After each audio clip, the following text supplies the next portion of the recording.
Greetings to all our readers and viewers. Welcome to our In Conversation series where we speak to subject experts on issues at large and get their opinion. Today, we are speaking to Shruti Ambast, who is a senior policy analyst currently working at the Center for Budget and Governance Accountability, and she is working on issues of public finance in the nutrition sector. Thank you so much for joining us. As we are aware, the recent budget is in the news, the Union Budget 2022-23, and it has garnered a lot of reactions, some good, some bad, and people are still analyzing it, thinking about it. So today we wanted to discuss certain aspects, particularly how the budget affects women, how it affects the areas of education and health, so on and so forth. So to begin without much delay, what is your take on the budget 2022-23 and what are the key takeaways in terms of allocation, other such major issues? So, hi Shaima, and thank you to e-Magaznie for having me.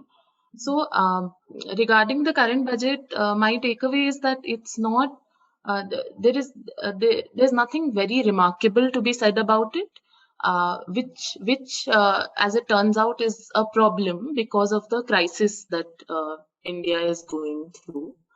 So quite a lot was expected because over the last 2 years we've seen that a lot of issues have come up, and a lot of issues which were pre-existing have become worse. And large parts of the population are suffering as a result. So certain kinds of support and increases in allocations for certain schemes were expected, but this really not much has changed over the last budget. And even otherwise, I mean, so, people had certain expectations that there would maybe be some big announcements because it's coming ahead of elections. But even that has not happened. Mm-hmm. So because I work on social sectors, from that perspective, I would say the budget falls short of expectations. And from an overall economic perspective, I think, even going by what other experts are saying, there's no big changes, and except that, and the only kind of push which is there is towards capital expenditure. But it's not, there's a difference of opinion on how well that can actually create jobs and lead to growth. So Right. It's a little hard to say. Yeah. Right. So, you work on nutrition, and there is also a lot of debate around health and education, particularly over the last few years. A lot of schemes, Beti Bachao, Beti Padhao. There was a news report about how majority of the money went into advertising, midday meal schemes. Even right now, there's a huge protest strike going on by Anganwadi workers outside the Chief Minister's residence. So in terms of health and nutrition, education, what does the budget hold? And, so what do you think? Yeah. So, sure. So I'll start with nutrition maybe because I feel that's where the budget has been quite disappointing. But it's also a fact that it's only just continuing the trend that we've seen in the last few years. So it's not a big surprise, but it is still a disappointment. Because we've seen that child malnutrition continues to affect a very, very large number of children in India, and there is also very high levels of undernutrition among women. So these are the two more vulnerable categories, and COVID has worsened everything. Because schools are shut, so children are not getting midday meals. Anganwadi centers were shut for very long, so women and children both weren't getting their meals there. In general, there was an economic crisis. Food prices went up, so food security became worse. People were just eating less, and they were eating food of lesser quality. They were having fewer meals. So overall, there has been, and that continues to be true for a lot of people. So what is really needed is that we have certain services in place. We have a network of Anganwadi centers. We have PTS. We have a lot of these schemes which provide some service which promotes nutrition. So what was needed was an expansion in all these services. But instead of that, what we have seen is that over the last few years, all these services have been shrinking. And in this budget, we see that when we look at Anganwadi services, which was earlier called ICDS, there's been a very, very marginal increase. So that really doesn't amount to much, because last year there had actually been a cut. So there was a big cut, and now suddenly from there we've just increased a little bit. So it's still, very inadequate. And you mentioned the Anganwadi workers strike. So this is again a very big ongoing issue. These workers provide such an important service, but they get very little remuneration, and they're not even counted as workers. So they are counted as, volunteers or just part-time workers. So they don't get any benefits. They have no job security, and they don't have any avenue to, for professional growth. But they are, they are just saddled with more and more responsibility, and the pay remains very low. So they're striking because the budget has not, there's no increase to be seen, which means that their wages will not be wages. To actually, we shouldn't even call it wages, because they're not, they're not even considered workers. But their remuneration is not going to increase with this budget. So on nutrition in general, it's not good. And coming to health and education, so education has seen an increase. So that is at least, it's not very positive, because again last year there had been a cut. So it's like they are just tweaking the budget every year. But in terms of what they are actually delivering, there's not a very big improvement. But so the only thing we can say is that at least there hasn't been a further cut. There has been an increase, and also that they have finally operationalize some parts of the new education policy, because which has been there now for 2 years, but earlier there were no allocations for it. Now there are some allocations, so that is something. For health, again, there's been a very marginal increase. So, and the thing is, see, these increases don't amount to anything because of inflation. So, inflation, given the rate of inflation, a little increase will keep happening, but it's not actually changing the amount of resources that you have to spend. So very little increase in health. And the important thing to note is, for both health and education, the total spending on these two sectors as a proportion of GDP has been stagnant. There's not very much of a change in that, and even as a proportion of the total budget. So that shows that the overall priority we are giving to health and education is still very low and far from what it needs to be. Right. That's quite interesting what you said, because it's often how the media reports the day after the budget is just absolute increases, right? It says that there is 1,000 crores increase in something without comparing it to the previous budget, or what are the needs or inflation and so on and so forth. So coming to a more maybe theoretical question, what does it mean when you say gender budget, and what does it mean when you say gender responsive budgeting? What, like, for example, I saw a report that said like the gender budget has shrunk marginally. So what? Yeah. Sure. So I'll start with what is gender budgeting. See, it's a relatively new idea, although it's been there in India in some form for around 15 years now. Started somewhere in 2005, and it's there in a lot of other countries. The basic idea is that budgets should be designed in such a way that they meet the needs of women, and that they are equitable in their impact on men and women. So what that means is that if you're sitting down to make the budget and deciding that this is how much we are spending on so and so sector, and if you're not really taking into account that there are a lot of gender inequalities, and because of those, women cannot often access a lot of the services that the government provides, or that they are facing some special challenges which are specific to them, and which need a certain kind of intervention. If you don't keep these things in mind, what happens is, by default, when you make the budget and when you spend the budget, women's needs and challenges just get ignored.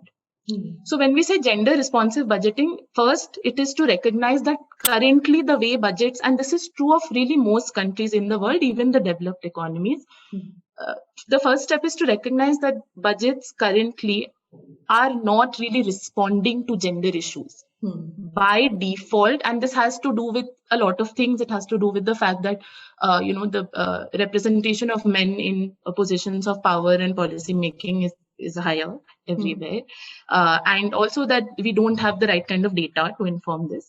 So to recognize that currently budgets are not really taking these things into account, and that they should take these things into account. So it's just an idea that, if you're making a budget, you should factor these things in. And what it might mean is that, okay, you recognize that, women, the labor force participation of women in India is very low.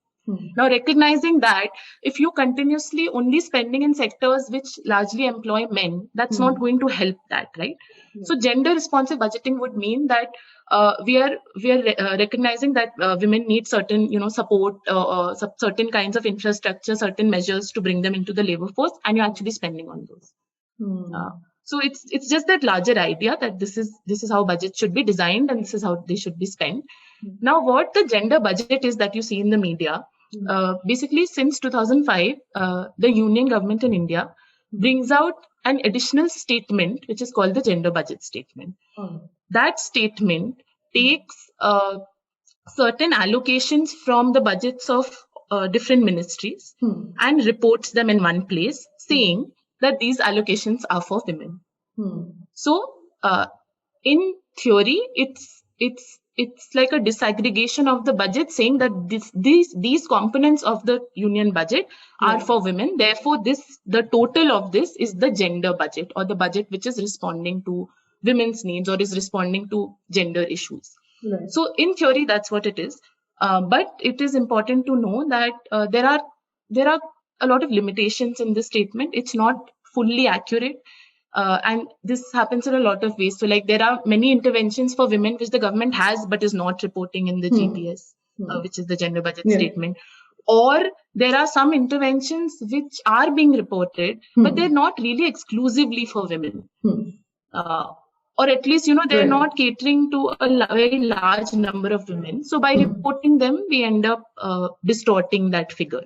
So this is, I think, an important thing to keep in mind, because every year now you will have some reportage on what the gender budget is and how much it has increased or decreased. So it's important to know that amount is not giving the full picture and is not giving an accurate picture. Right.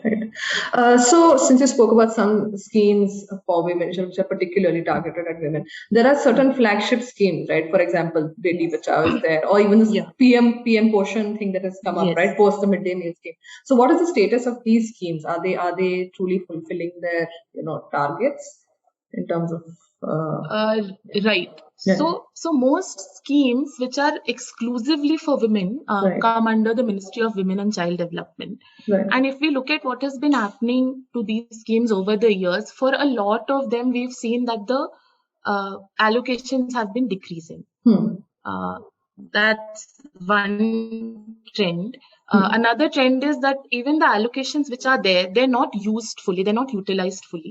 So when we get the expenditure data on how much is actually spent, it's often much lesser than the original estimate. And this is true for a lot of women-specific schemes. Then we also have to look at what components are being spent on. So this is something you mentioned, right? That Beti Bachao, Beti Padhao, it was found that a lot of the budget was just spent on promotion and awareness and publicity. But there are other components under that scheme which are more substantial, which involve actually, providing certain support services to adults and girls. But that is not, and to girls in general. But that's not being spent on. So in general, for a lot of these schemes, we've seen the allocations have been declining. One thing which has happened and is important to note, this happened last year. So a lot of these schemes have been bucketed under umbrella schemes. So now we have two major umbrella schemes under the Ministry of Women and Child Development. One is called Sambal and one is called Samarthya. And these umbrella schemes now have subsumed a lot of the earlier schemes. So Beti Bachao, Beti Padhao is part of one of them. I can't recall which one right now. But a lot of the schemes for women, Ujjwala scheme, Working Women's Hostel, Swadhar Greh, which is the shelter homes for women in distress, they are now under these umbrella schemes. So one problem that happens is Now we only know the allocation for the umbrella scheme, and we don't know how much is going to each specific scheme. So that this is a gap in accountability. So we are no longer able to ascertain that, okay, this is how much the government has allocated to Beti Bachao Beti Padhao, or how much it has allocated to Ujjwala, because now it's part of this umbrella. And we also, and this happened last year. So since last year, we also don't really have the details of how this will be implemented as one umbrella scheme. So yeah, so there is a challenge in just knowing what is happening, and there's a gap in accountability. Yeah, since you spoke about allocation, I was coming to my next question about there has been a lot of discussion over how much the center spends and how much do the states spend, right? So even in for example, in a different context on the question of vaccinations, there was a debate about like how much is how much weight or responsibility was being put on the states. So this is happening in a time where there is simultaneously like an erosion of actual federalism, right? The state is imposing a lot of things on, the center is imposing a lot of things on states. But here in the budget, do we see that a lot of burden is going on states, like of expenditure? So one thing is that I will comment on this, but just to clarify, because this is the union budget, so it is it will only give you the information of how much the center has allocated for different schemes and programs, and it's when the state budget state budgets come out, that you will see how much the states are contributing. But of course, we can talk a little about it.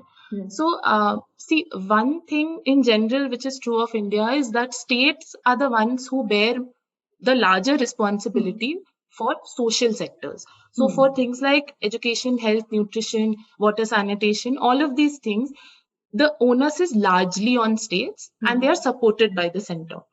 Now, this is currently a big challenge because states have faced a lot of issues with respect to their revenue during the pandemic. So they have really lost out on revenue, and they are, in a sense, more dependent on the center. Also, what we have to recognize is the states don't have all the powers that the center does to raise funds. The center has a lot of options. The center can also, sell PSUs, borrow. The states don't have all those same options available to them, so they are more strapped for funds. So they are currently in a situation where they need more support.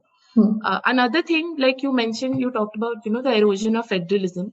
So we see that happening in the way the center is sharing resources with the states. Because the center levies taxes, and then in a certain ratio, it shares that pool that it gets with the states. What we have seen happening over the last few years is that this divisible pool of taxes, which is basically all the money the center raises, which it shares with the states, that pool has been shrinking. And instead, the center has been relying more on, cesses and surcharges, and these are things which are not shared with the states. So this is another aspect of this overall centralization that we are seeing in terms of resources. So this again becomes a challenge, because then states have lesser money to spend on important services which citizens need. One question that has obviously been around is of like the health, aspect of the budget, particularly the aftermath, the pandemic. So there was like reports that came out saying that the health budget has been slashed significantly because that demand of vaccinations is not going to be there in 2022. Right. So is that an accurate representation of the reasons behind the health budget being reduced? And also, like, are there any pandemic specific relief or responses that are in this budget, considering the upheaval that the country has gone through? Right. Yeah.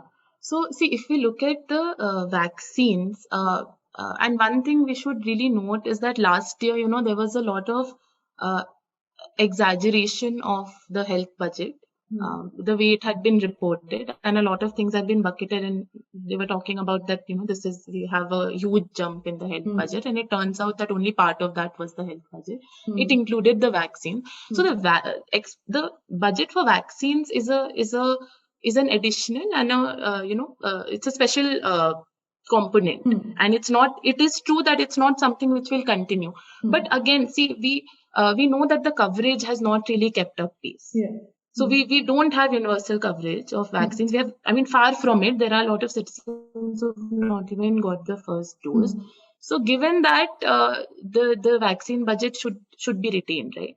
The other thing is we don't have full clarity on how much of the original budget for vaccines has been spent. Right. So even that information is not there. Now, if we leave aside the vaccine budget, there was still a lot of expectations that the overall health budget would be increased, because it's not just the vaccines, as we saw last year, and we've been seeing that India has a huge deficit of hospitals, doctors, equipments, everything.